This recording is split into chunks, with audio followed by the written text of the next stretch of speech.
guys, welcome to my channel.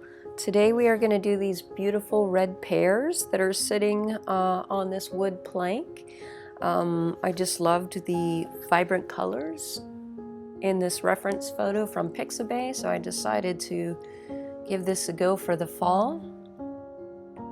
So I started off with doing the background first, and I am using sap green. I also used leaf green, some cobalt green, and shadow green. So while the paper is wet, we are working wet on wet watercolor technique. And I'm laying down these colors that I see in the reference photo.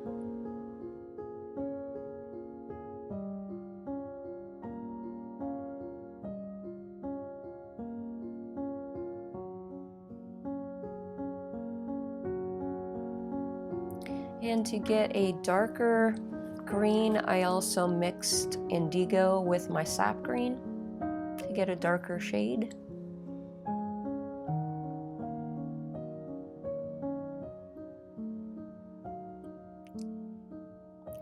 So I'm playing around with it while it's still wet. Everything is still very soft and I could lay down more pigment.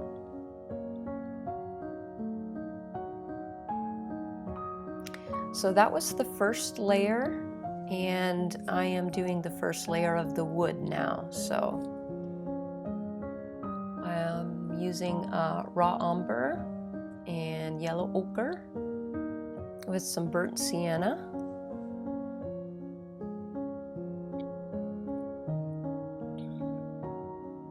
I also used burnt umber, Van Dyke brown, indigo, neutral tint.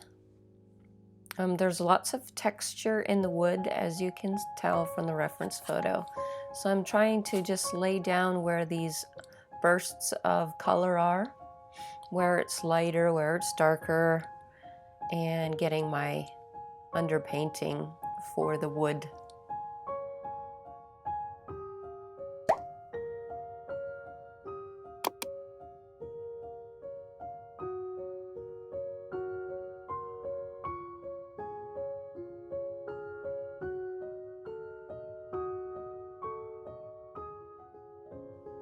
So there's shadows underneath the pears, so I'm just adding in some of that indigo.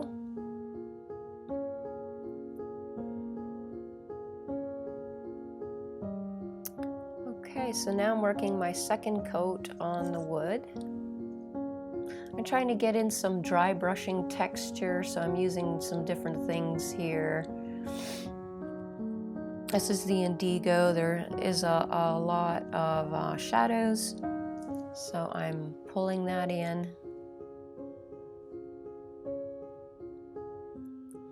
And in that dry brush texture, adding in my burnt sienna and getting those warm tones in there.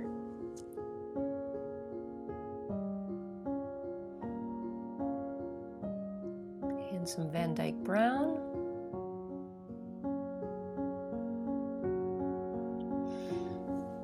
And so I'm working wet on dry watercolor technique in this second layer, but as you add paint, you know, it does become wet, and so you will have a combination of wet and dry edges, which is a really nice effect. And now I'm just kind of splattering, adding more texture to the wood by splattering some paint on there. And a little spritz of water to get a little bit of some texture. So this is my third layer now, and I'm adding in, drawing in some of these wood grain lines that I see, working wet on dry again.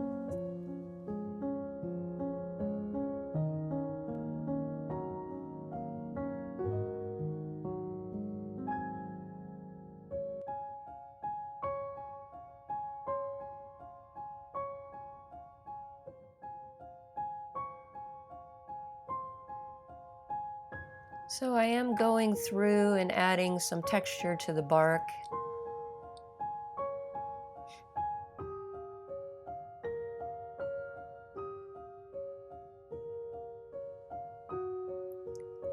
So once that dries, I am working a second layer on the background. I wasn't gonna, but I love vibrancy and I wanted that leaf green to be a little bit brighter, a little warmer.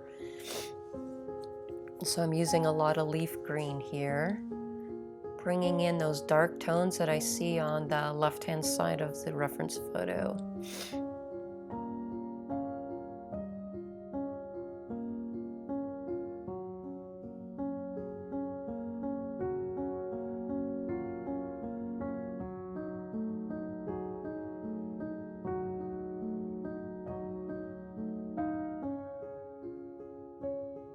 There's almost like a tiny bokeh effect, but not really in the reference photo if you look closely, with some of the cobalt green, which is kind of turquoisey. I thought it added a nice touch.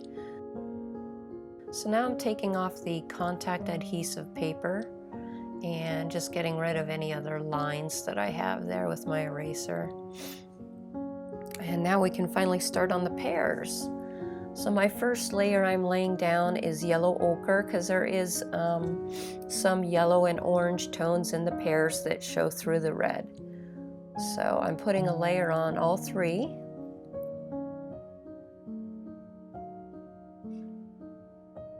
And I'm working wet on dry.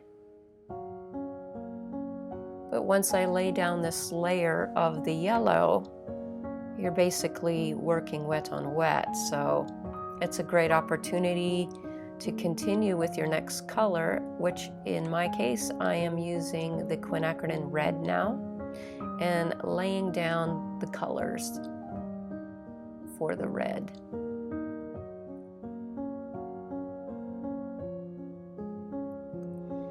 Okay, so the red's mixing in with the yellow. It's making a really pretty peachy pink color.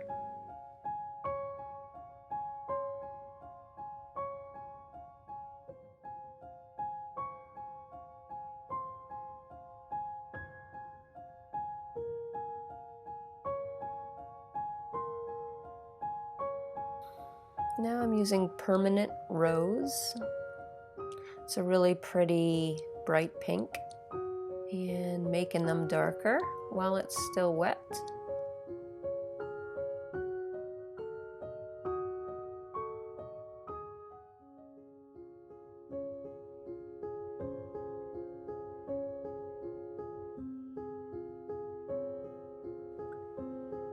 I am spraying a little bit of water just to get a little bit of texture, and I'm going to let it dry.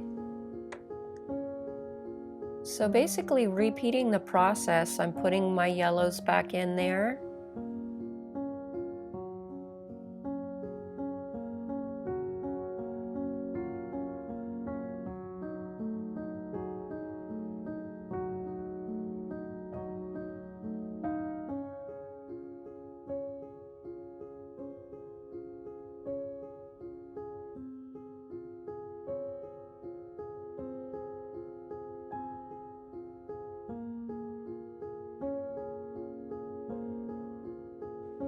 Repeating the process with all my colors, getting more of the pink in there, the reds.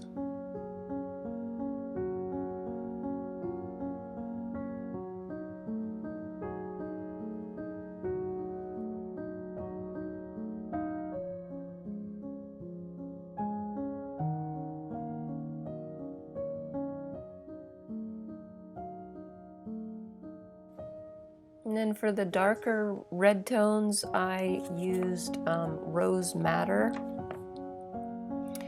and I added shadow green for the shadows. Mixing the red and the green together creates a really nice neutral tone.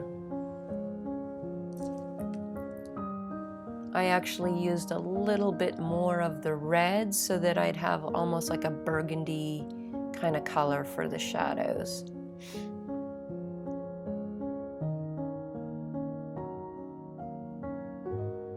So I'm always trying to paint in the direction that the shape of the pear is going as well.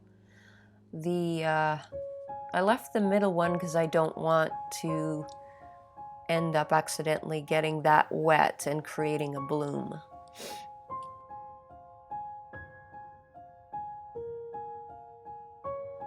So there's actually many layers that I end up putting on the pears to get them as dark as I need them to be, and to get that really nice vibrant red color that they are.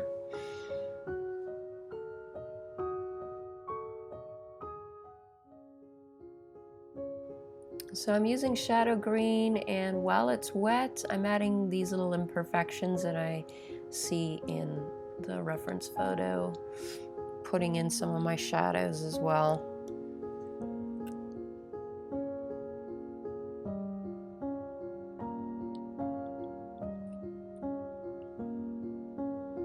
Working on the middle one, and just repeating the same process, building up my colors. I'm using a number 10 round brush. It is a Velvet Black Series Princeton brush.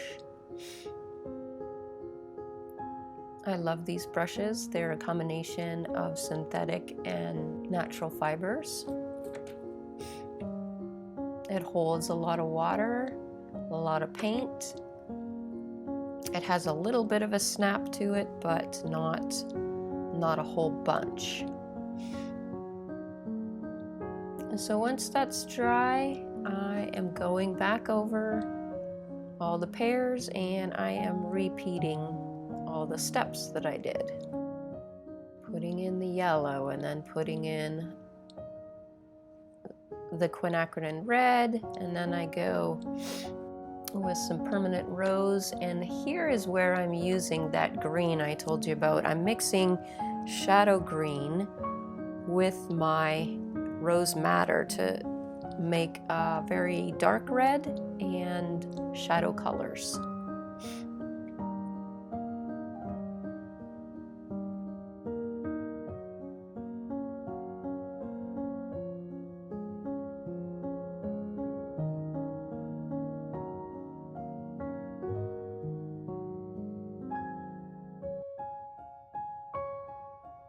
I'm using a very thick consistency paint towards these later layers.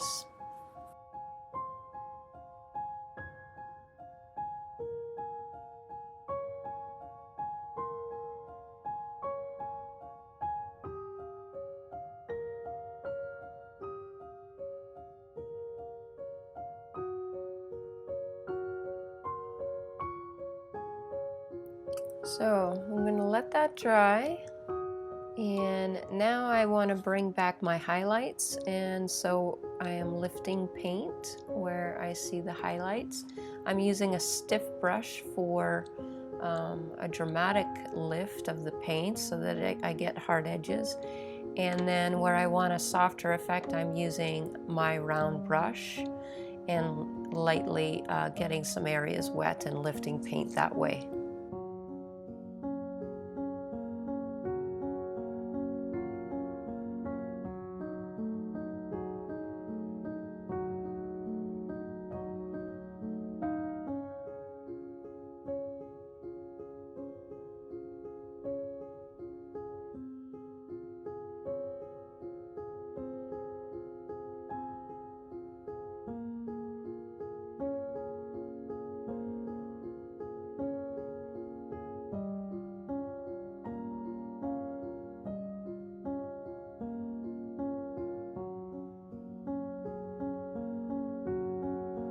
And I'm getting the bottom wet so that I could add in some darker shadows.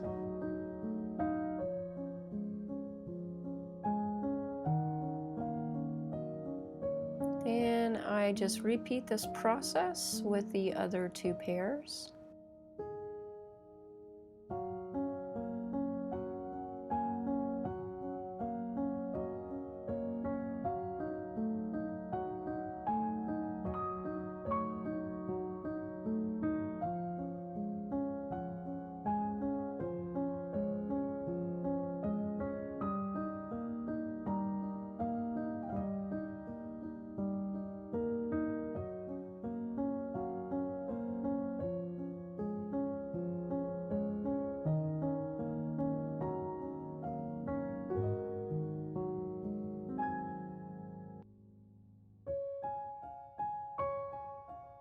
Adding in the darker shadows.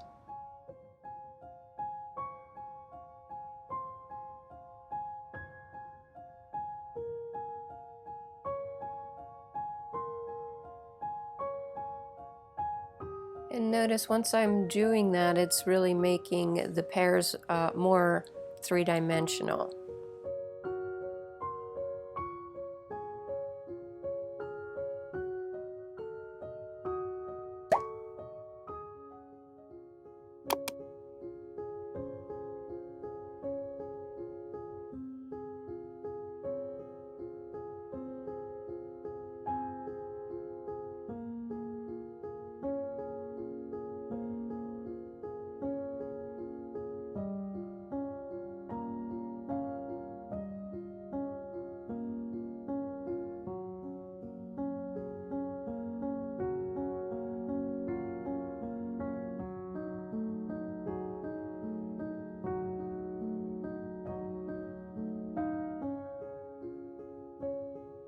So I'm just using a ruler just to make sure I get the lines really straight for that wood plank.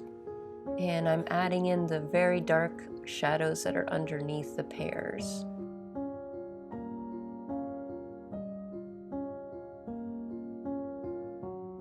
So we are in the home stretch, done with the pears themselves and moving on to the stems. I actually used Quin Red mixed with some brown for the stems. They're quite red as well, if you see in the reference photo. So when I'm painting something that's really detailed, I will zoom in on my reference photo and kind of blow it up so that I could try to mimic the textures that I'm seeing.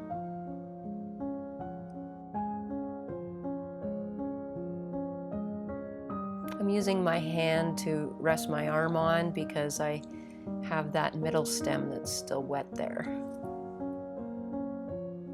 So this is basically getting my first layer down for the stems.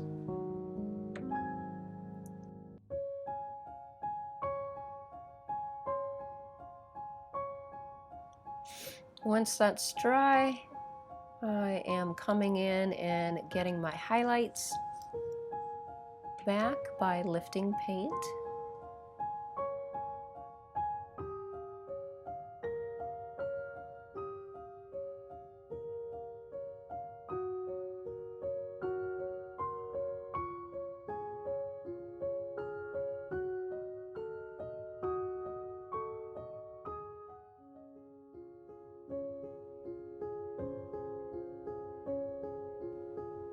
And then getting the shadows just underneath the stem.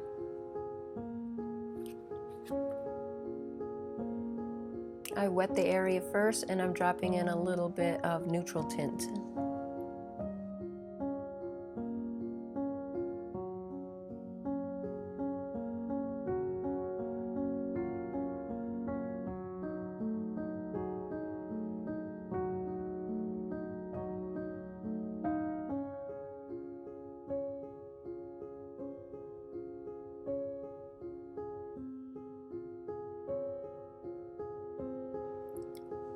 So for the final touches, I am adding some little imperfections that I see.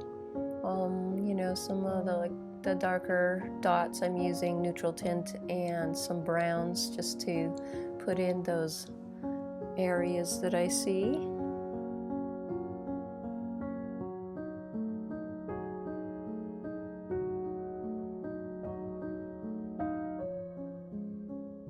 And then you sign your painting and you're finished. I hope you enjoyed this tutorial. Let me know what you think of the colors I used and if this is something that you guys are thinking about painting. Thanks for joining me today. See you next week.